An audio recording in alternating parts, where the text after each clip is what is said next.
Chapter 11, A Game of Cards. From that time on, Nobuo's thoughts imperceptibly turned to God. It was a rainy day in early June. Nobuo was opening his lunchbox during the noon break. It was a two-tiered porcelain one with a blue floral pattern. Somehow it made him feel aware of his mother. Accompanying the rice there was a slice of omelet, some fried meat with sweet and sour sauce, some boiled devil's tongue jelly and fried bean curd, with 2 slices of pickled horseradish as a relish. Nobuo gazed absent-mindedly out of the window as he ate. The window opened onto the quadrangle. A single empress tree grew tall and straight, and beneath it there was a red rose drenched with rain. Beautiful, he thought. Then he gasped. To think that such beauty should grow out of such dirt. How strange this was. Although he had often looked at the garden at home, the beauty of the flowers had never before struck him as particularly remarkable. Every year, in front of his window, the yellow Japanese rose bloomed, the iris came into flower, and the tree peony blossomed. These things happened as a matter of course. One took them for granted. But now, looking at the glistening red rose, Nobuo wondered if this attitude was right. It surprised him that he had never before been amazed that white and yellow, blue and red, all kinds of flowers should grow out of the earth.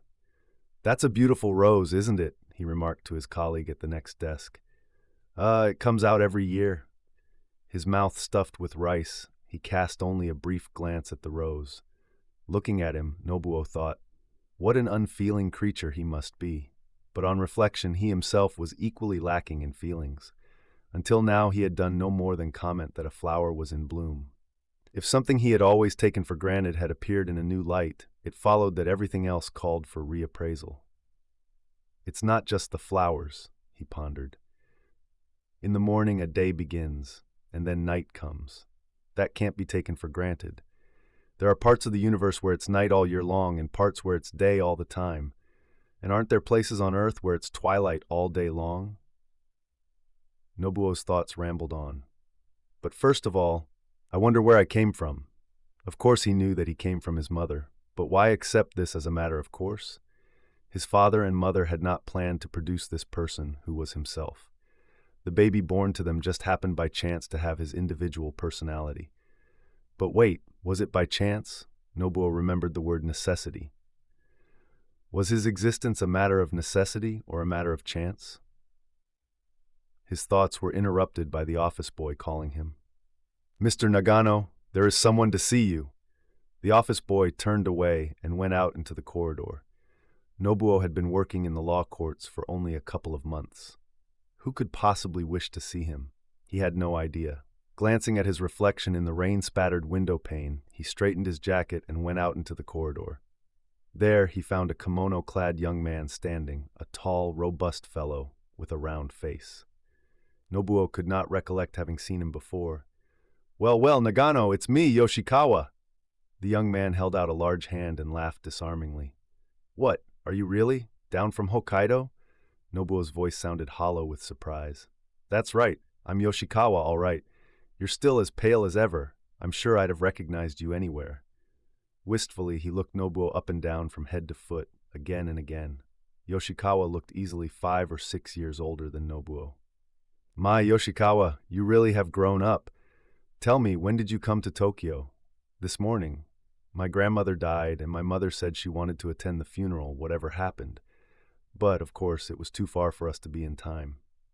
However, it was a question of filial duty, so even though we were too late, the 3 of us decided to take 10 days off and come. The 3 of you. That must have been quite an undertaking." Nobuo's heart missed a beat when he heard that all 3 of them had come. Promising to visit Nobuo's home later that day, Yoshikawa said goodbye and left. The drizzly rain continued until the evening.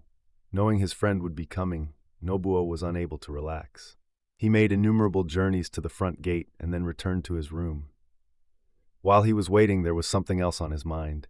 He was hoping for a chance to meet Fujiko again. Yet it was something he was unwilling to admit to himself, and of course would not want anyone else to suspect. As he looked at the stepping stones between the front door and the gate, glistening wet with rain, Nobuo was enveloped in feelings he had never experienced before. "Nobuo, I've never seen the like of it. Go and sit down in your room. When Yoshikawa comes, I will tell you straight away. It was as though Machiko could read his thoughts.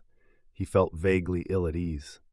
No, I was wondering if he had forgotten the way, Nobuo mumbled, and went back to his room.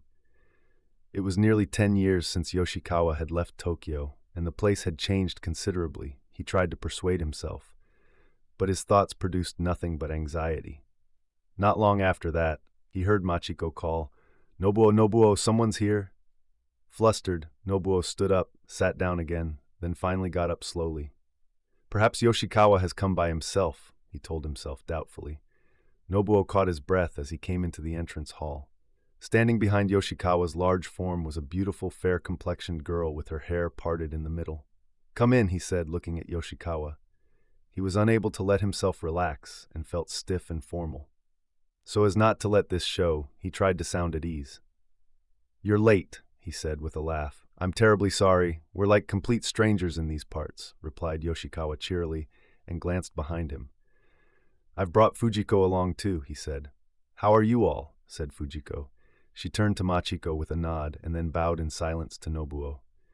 The Yukijima kimono with its red muslin sash was very attractive. "It's lovely to see you. We thought you'd be sure to come along too, and we were looking forward to seeing you. Weren't we?" Machiko made it sound as though Nobuo had also been very much waiting for Fujiko. Well, Nobuo scratched his head, not knowing what to say, and abruptly led the way into the room where they received visitors. Yoshikawa followed unhesitatingly with his large strides. "I can scarcely believe that I'm here again. This house is just the same as it was 10 years ago. Isn't this the same mountain picture?" He wandered nostalgically around the room. It was still light enough for the garden to be seen through the glass doors of the veranda. "How big the 8 Fingers tree has grown." Yoshikawa turned to Nobuo and gazed at him keenly. "It's been a long time, hasn't it?" "Yes, 10 whole years." Machiko and Fujiko did not go straight into the sitting room, but stayed for a while in the entrance hall, laughing together as if they were old friends. "First, will you allow me to pay my respects?" Yoshikawa glanced around to the Buddhist altar, its doors standing open. "Ah, thank you, but I'm afraid there's no memorial tablet to my father." "Huh?" It appears that my father suddenly became a follower of Christianity. Nobuo felt embarrassed. "Is that so?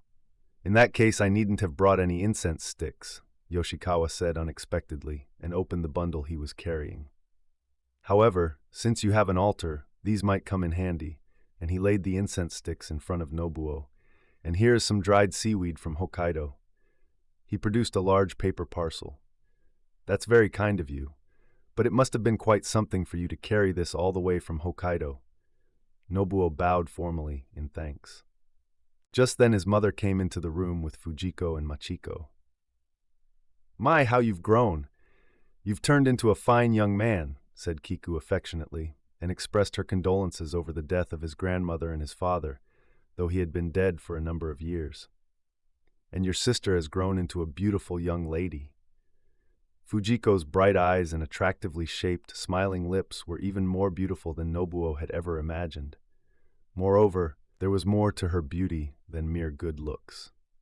There was a radiance about her as though the purity of her heart was shining through. "Fujiko certainly is very beautiful," said Machiko with unconcealed admiration. There was nothing about the appearance of either Yoshikawa or Fujiko to suggest that they had suffered the loss of their father while they were still young children. Rather, as if having lived through long winters in the pure white snows and having learned to endure the cold of bitter experience, they were endowed with a purity and simplicity of character. Kiku had prepared sukiyaki in honor of the guests. The sliced beef and vegetables were laid out appetizingly on the table, and the skillet was bubbling, all ready for them. Yoshikawa said hardly anything about what had happened to them from the time of his father's death up to the present. He did not say whether it had been hard or whether he had wanted to continue his schooling. He only spoke of Hokkaido's wide open spaces and of the cold. As they listened, it seemed as though he was like a young tree on the plains of Hokkaido, its branches stretching upwards and outwards. "Nobuo, why don't you come to Hokkaido too?" asked Yoshikawa earnestly, at the same time heartily attacking a piece of meat. "Hokkaido? Ah, but that's too far away, Nobuo answered, recoiling. Don't say such cowardly things. If you look at the atlas, why, Japan's just a tiny place. How can you say that Hokkaido is far away when nowadays even girls go all the way to America to study? Yoshikawa gave a loud laugh. Yes, but there are bears in Hokkaido, aren't there? I'd be scared. Machiko screwed up her face as if terrified. No, I've never set eyes on a bear yet. Oh, is that true?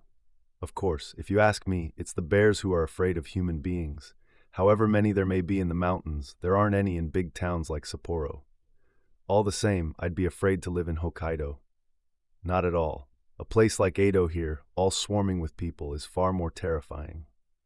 While they were talking, Nobuo became conscious that he was in Fujiko's line of vision. When his eyes met hers, an indescribably strange feeling welled up in his heart. He looked away, agitatedly, but in no time Fujiko's beautiful forehead and sparkling eyes captured his glance once again. When the meal was over, the three women went into the living room. As they went out, Nobuo's eyes involuntarily followed Fujiko, dragging her leg a little as she walked. At the sight of her unsteady movements, he felt as though he wanted to go and put his arm around her shoulder. Yoshikawa sat in silence watching Nobuo's face as he gazed after Fujiko. Nobuo, do you feel sorry for Fujiko? His question threw Nobuo into confusion. No, not at all. I was just thinking how pretty she has become, replied Nobuo before he could realize what he was saying. Well, you know that she has a bad leg, but she has never once said that she hates people to see her. She thinks nothing of going shopping every day, and as you see, even in Tokyo, she wasn't too shy to come and see you. It was dark outside. Nobuo stood up and closed the papered sliding doors which opened onto the veranda. But all the same, I think she's different from other girls in some ways. She reads a lot of books.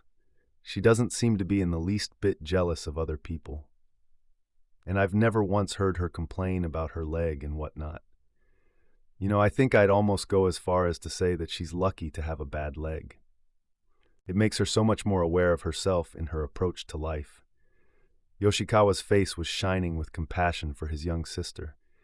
Nobuo wondered if he would be capable of thinking of Machiko in such an adoring way, and realized again what a cold-hearted creature he was. You're an extraordinary character. Even when you were a child, you were streets ahead of me. Nobuo wondered what could have made him speak like this. Not a bit of it. You are the one who is a real gentleman.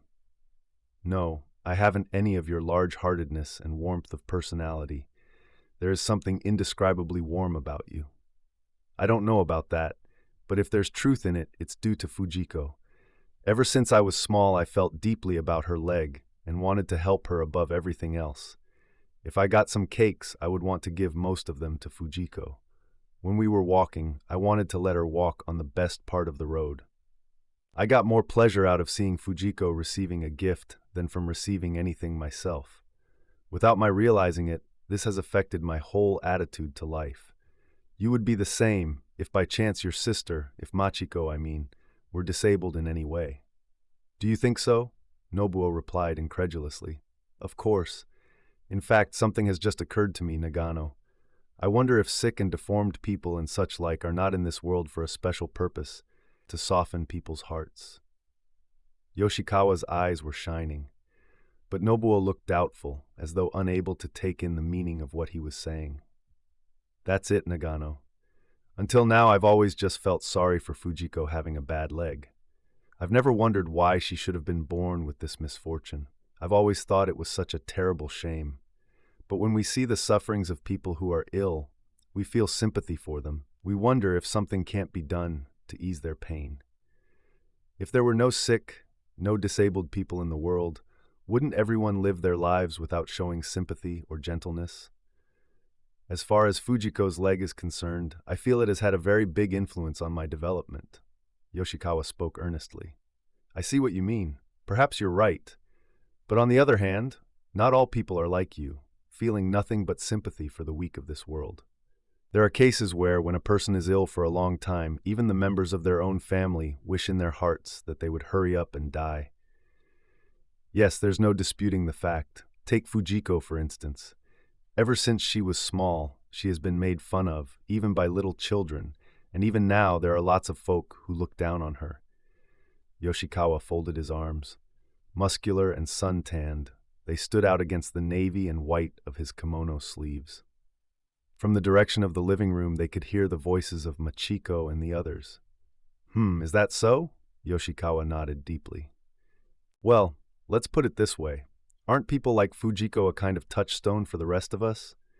If all people were alike, none superior in intelligence or in looks or physique, no one would know what kind of a person he really was. But, supposing we have a person who is sick, one man looks at him and his heart is drawn out in sympathy, and another looks at him and feels callous. In this way, people clearly fall into two groups. Don't you think this makes sense? Yoshikawa's earnest eyes scanned Nobuo's face for a reply, and Nobuo nodded solemnly. As he did so, he remembered the beauty of the rose which he had enjoyed that very lunchtime. He could not help feeling that each and everything on earth had a purpose. You've made a real point there. Do you always think deeply about things like this? No, I'm not specially aware of it. I used to be fairly self-reliant, but lately I've begun to feel that my existence has no particular value. Now listening to you, I'm beginning to think that after all I may have some mission or other to fulfill. Yes, I think you're right, Yoshikawa agreed. I suppose there are ways of thinking which can see no meaning in life at all. To some people, human beings and dogs and cats are all alike, nothing but animals. And then when they die, all is just nothingness. But on the other hand, there are those who live with an intense awareness that their own personality is of the utmost concern. The two of them sensed a pure joy that each was able to communicate his thoughts so freely to the other. That's right, Nobuo said. If you can say that everything is meaningless, you've said all you can say. But personally, I want to live life feeling the meaning of every word deeply. For instance, when we think about your father and mine, who died so suddenly, don't you agree we could say that we who are left behind experience the life of those who are dead living within us? For the first time, Nobuo began to think of Masayuki's life as something precious, and was able to appreciate the meaning of the indissoluble bond which bound him to his father. Nagano, how can I express myself? You and I are people who want to live life seriously, facing up to the important questions such as death and love. I feel quite sure about that as I sit talking to you. But in the rush of everyday life, there are few friends with whom one can talk like this. And unless one is careful, one can live at a very superficial level. If you were in Hokkaido, we could have wonderful times together. Nobuo could not help thinking, too, that if he was able to talk with Yoshikawa like this every day, his life also would be greatly enriched. Rather than have me go to Hokkaido, why don't you come back to Tokyo? I'm afraid that would be out of the question. You see, somehow Hokkaido suits my disposition. The winters are long enough to bore you to tears. Everything is blanketed in white snow. There's not a speck of green to be seen. Apart from the pine trees, all the trees look dead. At first, when I saw these vast wastes, I thought that this was nature shrouded in death. But when, after about half a year of winter, the green grass appears from beneath the snow, I know that winter is by no means a dead season. Lately, I've even come to wonder if the death of human beings may not be just like the winter in Hokkaido, and that sometime we will come back again as large as life. Winter in Hokkaido is terribly severe. It's impossible for a person in Tokyo even to imagine how severe it is. Why, it's so cold that if you don't look sharp, you get frozen to death. And when you get into one of those snowstorms where you can't see an inch in front of you, there's no way of telling where the road ends and the fields begin. People die in the snowstorms every year. But I reckon the severity of nature is necessary for me. I see what you mean. Through the long winter, whether it's a case of waiting or merely enduring, I suppose you inevitably acquire a certain amount of patience. Nobuo tried to envisage the bitterness and length of the winters in Hokkaido, a place he had never yet seen. He could hardly bear the thought that Yoshikawa had already experienced almost 10 of these winters, of which he himself knew nothing. It made him sad to think that so long as he continued to live in Tokyo, he would drift along, perhaps to the end of his days, in this mild climate, never knowing exactly when spring had come or turned into summer, or whether it was autumn or not. He had no inclination to live the rest of his days in Hokkaido, but he felt it would do no harm to go there for 4 or 5 years and see what it was like. At that moment, the sliding doors opened, and Machiko brought them some tea. "You're having a lively discussion, aren't you? Mother says, please, won't you stay here tonight?" "Oh, of course you must. I was thinking about that too, Machiko. Yoshikawa, don't just say you'll stay tonight. Please stay with us as long as you are in Tokyo." "If you say so, I'd love to stay, but aren't we putting you to a lot of trouble?" Yoshikawa lifted the cup in his big hands and gulped down the tea. "Not at all. The pleasure is ours, isn't it, Nobuo?" "Of course.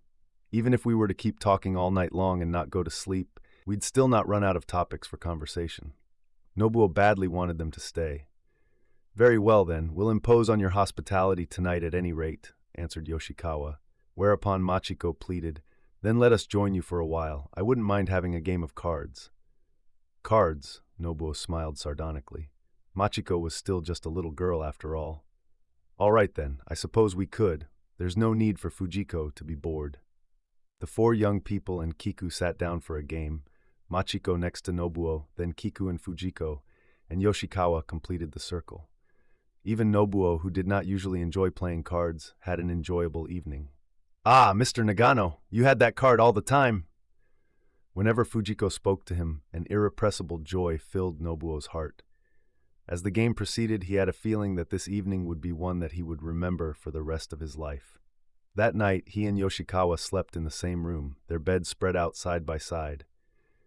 "Yoshikawa, you must be very tired after traveling all the way from Hokkaido," Nobuo remarked. Yoshikawa seemed to be thinking about something. "No, I'm not tired. Although I'm called a railwayman, in actual fact I'm a laborer. I hoist luggage around. I had a good sleep on the train and slept a bit today after I visited your office."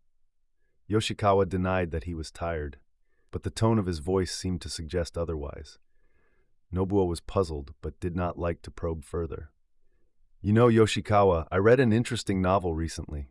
What's more, I received the book from the author himself." As if he was trying to arouse Yoshikawa's interest, Nobuo talked about the fig tree and summarized the plot. "It certainly sounds interesting." Yoshikawa, who was nodding and grunting his approval, raised his head from the pillow. "It would be good if you could read it too. It really makes you sit up. I couldn't stop thinking about it for a day or two." Yoshikawa suddenly sprang up and sat cross-legged on his bed. "Do you mean it? You really are a dark horse. To look at you, one would think you were one of those steady types who never even look at a novel." "Oh, I do sometimes," Nobuo answered. "But I hardly ever go to a play," he added with a laugh and a passing blush. "That reminds me, your letter about going to the gate of the Yoshiwara really took me by surprise." This blunt reference made Nobuo blush all over again. "I was relieved to learn that you have sexual problems too. You always struck me as a type who would prefer to discuss philosophical subjects. You were rather awe-inspiring." Drawing the tobacco box towards him, he began to fill his pipe. Those chunky, rounded fingers conveyed a sense of Yoshikawa's warm personality. "Believe me, I had problems all right," Nobuo said. "My head seemed so full of such thoughts that I could hardly study or anything. It's the same with everybody, and that's as it's meant to be. Of course, I've had some hard experiences too, but that's the way men are made, to lose their hearts to women, and I'm prepared to accept the situation as it is." Nobuo was filled with admiration at Yoshikawa's relaxed, matter-of-fact way of talking about the subject. "You amaze me. You seem really experienced." "Don't make me laugh. There's nothing experienced about me. It's just that I don't possess a highly developed sense of sin like you." Yoshikawa waved his massive hand as he spoke and disturbed the cloud of smoke that was floating beneath the light bulb. "Stop teasing.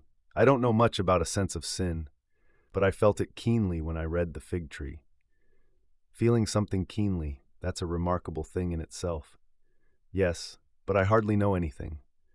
"That's exactly it. The priest who comes to our house says that the truly wise person is the man who really knows he doesn't know anything." "Are you still planning to become a priest?" "What? What did you say? Me become a priest?" When he had got over his initial surprise, Yoshikawa burst into loud laughter. Nobuo had never forgotten the day when, as boys, Yoshikawa and he had sworn to become priests. "You're an astonishing fellow," protested Yoshikawa, when Nobuo reminded him of the occasion.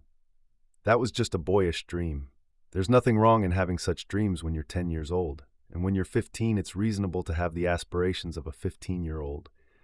But human beings are not like trees which bear only a certain kind of flower. There's nothing predetermined in human life. I wonder why I am so naive.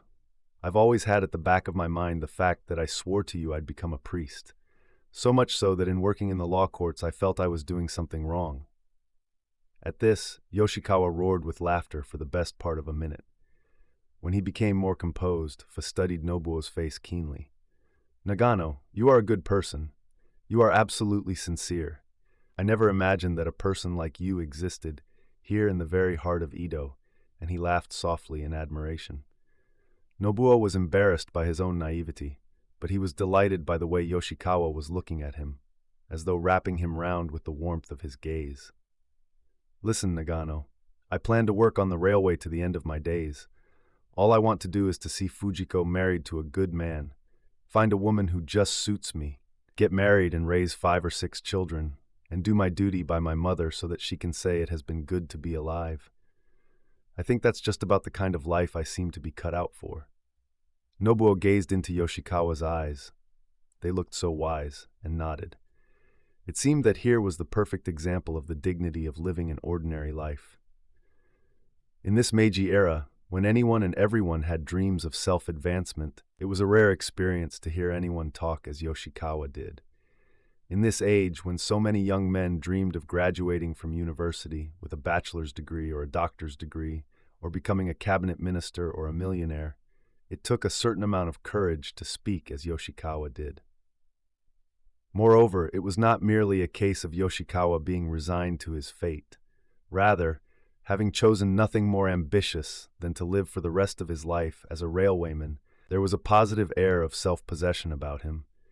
Nobuo would have given anything to know what had made Yoshikawa into the kind of person he was. Perhaps it was some innate gift, something which a person like himself could not hope to achieve, even if he spent the rest of his life seeking it. "You're an extraordinary fellow, Yoshikawa. Really extraordinary. What's so unusual about that?" Yoshikawa could not see anything either extraordinary or particularly ordinary in himself. "Well, you're the same age as I am, yet I haven't any plans for my life. But somehow, in my heart of hearts, I feel a vague ambition stirring. I don't imagine I shall keep on at the law court like this for the rest of my days. Even though I don't know what it is I want to do, I can't escape from the feeling that I must do something. If you ask me, that's real integrity. That is how a young man of 20 ought to think. What's more, you've done well in your studies ever since you were in junior school. It's quite natural that you should feel capable of making something of life." As he said this, Yoshikawa threw himself down on his bed again. The distant sound of the night watchman's wooden clappers grew gradually louder and louder. "But, Yoshikawa, there aren't many young fellows who want to live as you do, you know. You are a person who believes in living each day to the full, regarding the present as being the most precious time. That's what I call really living. People like myself, with great ideas of doing something in the future, idle away the present while we wish our lives away. What it boils down to is that we are like shaky saplings, whereas you are growing up like a sturdy tree." "That's another gross overestimation." Yoshikawa folded his arms and laughed. "This is a different subject, but what do you think about death? I'm ashamed to say it, but on account of my grandmother and my father both having died so suddenly, I'm excessively concerned with the question. Sometimes I wake up suddenly in the middle of the night and think to myself, 'Ah, I'm alive?' Then the next moment I begin to have absurdly childish thoughts and start wondering when and where I shall die, of what illness, and surrounded by what kinds of people. That goes for me too. It's terrifying to think of dying. I want to prolong naive life as much as possible, even if it's only one day. But I don't make a special study of the matter or spend all my time thinking about it. Those people who died for their country in the Sino-Japanese War, I expect they were much the same as I am. Is that so? Even you are afraid of death, Yoshikawa? Nobuo looked at him with something like relief. They stared at each other and laughed. It's reassuring to talk to you, Yoshikawa. Is it? But remember, you are only talking about the feeling of reassurance, and that's not the same thing as real reassurance. Maybe you're right. Of course, how could the problem of death and so on be solved just by the two of us talking together like this? When you start thinking about the reason for your being alive, you get the bottomless feeling of there being no reason at all. If you don't understand the meaning of life, how can you understand the meaning of death? Even if you could understand it, that doesn't mean to say that you would be able to die peacefully. I see what you're getting at. Nagano, I guess you have always worried about questions of life and death. Why don't you simply accept, as I do, the fact that living things inevitably die? I'm afraid I couldn't resign myself to the idea as simply as that. In my grandmother's case, and in my father's case too, they were as large as life just before they died. Isn't it more natural to suppose that a living person should go on living forever? I would like to discuss why death should be inevitable. Oh well, we'd better not be too long in going to sleep, I suppose. I expect you're pretty tired too. Nobuo switched off the light. As his eyes gradually became accustomed to the darkness, he could dimly pick out the white shapes of the paper door and window panels. Their whiteness made him think of Fujiko's face. Fujiko's forehead and eyes, without a blemish, seemed to float in front of him. To think that Fujiko lay asleep under the very same roof. It filled him with an inexpressible sensation. He had no particular memories of Fujiko, except one thing. He could never forget the time when they played hide and seek. Why was he unable to forget that afternoon, when Fujiko came into the woodshed where he was hiding, and they stood together perfectly still, holding their breath for fear of being found? Now he could see that it was then, when he was a boy, that he had become suffocatingly aware of the opposite sex for the first time in his life. And why was it that whenever he thought of his glimpses of her withered leg, he was overwhelmed with a feeling of love for her? Nagano, are you awake? Yoshikawa turned over. Nobuo had thought he was asleep. Yes. I don't seem to be able to get to sleep either. I expect it's the different bed. No, I'm usually able to sleep soundly anywhere, but today somehow I'm feeling anxious about Fujiko. Nobuo was unable to reply. He felt that Yoshikawa had been able to read all that he had just been thinking. Well, Fujiko is 16 now. Before long I'll have to arrange a marriage for her. What, at 16? Isn't that rather early? Why, that's just our Machiko's age. Machiko is still going to high school. Nobuo felt as though the ground had been swept away beneath him all of a sudden. Girls who go to high school generally get married at 18, I suppose. But up there, it's not so unusual for girls to marry at 16. With her leg being as it is, I was afraid no one would want her. But there are some negotiations underway. Oh, congratulations! Nobuo had no alternative but to express himself in the usual manner. Not at all. Nothing has been decided. It's just in the air as yet. The man works in the same place as I do. He's not a bad fellow, but somehow I can't bring myself to entrust Fujiko to him for life. I don't know what to do for the best. At last, Nobuo was able to see the reason for Yoshikawa's solemn expression earlier in the evening. In that case, wouldn't it be better if you turned him down? If it was as simple as that, there would be no problem. But you see, she's not blessed with a completely sound body like your sister. There's no guarantee that she'd ever have another offer of marriage if we turned this one down. Nobuo was silent. He focused his eyes on the pale glow of the paper window panels shining in the darkness. He could see what Yoshikawa meant. To lose their only chance could blight the rest of Fujiko's life. Nobuo felt himself strangely attached to Fujiko, even in the short time she had been in his house. Perhaps it was what is called love at first sight. At any rate, as soon as a betrothal was mentioned, he realized that he did not want Fujiko to belong to anyone else. Yoshikawa went on. If she doesn't get married at 16 or 17, she'll be 18 before we know where we are. If there is a suitable proposal when she's 18, that's all well and good, but once she turns 19, there's no hope of marrying or giving her away, because everyone says that's an unlucky age for a woman. By the time she reaches 20, she'll be past her best, as they say. and with her bad leg, there won't be much chance at all. On the whole, I'm satisfied with things as they are, but when it comes to the question of Fujiko, I can't make up my mind what's for the best." Yoshikawa laughed in self-deprecation. Once again, Nobuo felt himself to be no match for Yoshikawa. He could not imagine himself losing any sleep with worry over Machiko. He wondered if the reason lay solely in the fact that Fujiko was lame. Even if Machiko suffered from the same affliction, he was sure he would take a far more detached attitude than Yoshikawa. "You're a wonderful person." Nobuo found himself expressing the feeling yet again. "There's nothing remarkable about that. My trouble is self-interest. I care more for myself than for Fujiko. It's just that I want to spare myself the unpleasantness of seeing her miserably married to some worthless fellow." After a short silence, he continued, "Very well, I've made up my mind. As soon as I get back, I'll get Fujiko's marriage arranged. Yes, that's settled. Good night." He did not disclose his thoughts further, but chuckled cheerfully, and in a few moments was fast asleep. But sleep would not come to Nobuo. It seemed that Yoshikawa, while genuinely concerned for Fujiko's happiness, had entertained some motive of self-interest, and in order to be rid of this, he had quickly made up his mind to go ahead with the marriage negotiations. And, as soon as he saw that Yoshikawa's mind was made up, Nobuo realized how precious Fujiko had become to him. He had not reached the point of asking to marry Fujiko himself. He could only feel very lonely. It was almost July before Yoshikawa's letter came, on a hot, humid day after they had returned to Hokkaido. Coming from the uncomfortable rainy season in Tokyo to endless days of completely blue skies in Hokkaido, I feel almost as if I have returned to a different world altogether. Thank you for all you did for us during our stay in Tokyo. Apart from anything else, it was good to share the experience of being 20-year-old young men. Even the trees in the grounds of our old school have grown so big, they made me feel the passage of those 10 years. Thank you for everything. For the time when we were 10 and talked about ghost hunting under the cherry tree.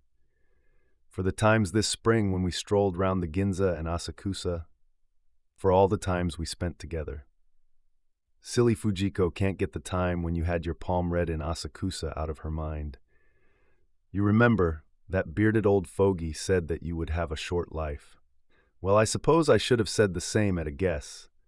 That fellow took one look at your pale face and thin body and guessed that you must be suffering from consumption. But I've discovered that you're really unusually tough, and my mind has been put at ease. Since I've been back, I've been very busy, and somehow or other I don't seem to be able to put this letter together very well. In the midst of all my busyness, there has been the question of Fujiko's engagement. I'm glad to be able to tell you that it has been agreed that she will get married this autumn. Her prospective husband is a solid fellow by the name of Sagawa. There hasn't been a formal exchange of engagement presents yet, but at least the matter is settled and I can breathe again. Both my mother and Fujiko seem to be relieved too. I hope to write a more leisurely letter later on, but please accept this letter of thanks. Please give my greetings to your honorable mother and to Machiko, Yoshikawa. When he returned to work, Nobuo stood blankly in his office and read the letter again and again. The sweat gathered at the base of his neck. "It's terribly sticky today," he muttered to himself. As Lai thought about the fact that this autumn Fujiko, as pure as the driven snow, would become somebody's wife, he felt unbearably desolate. Apart from her bad leg, she was as near perfect a person as existed, and Nobuo felt a sense of irretrievable loss. During the 2 or 3 days he had shown her round Tokyo, Fujiko had become an unforgettable person to him. In particular, he was unable to forget the look on her face in the fortune-teller's booth in Asakusa. Yoshikawa had spread out his enormous palm and had been told that he would rise to a position of considerable importance, and he had stretched out his own hand and been told, "You have only another 2 or 3 years to live. But if you follow my advice and chew your food carefully and sleep in a sunny room, you may perhaps live to be 50. When she heard this, Fujiko had gazed up at Nobuo with her big eyes and said softly in his ear, "Promise me you'll live a long time." That gentle breath which had caressed his ear seemed to Nobuo like a treasure he would give anything to obtain.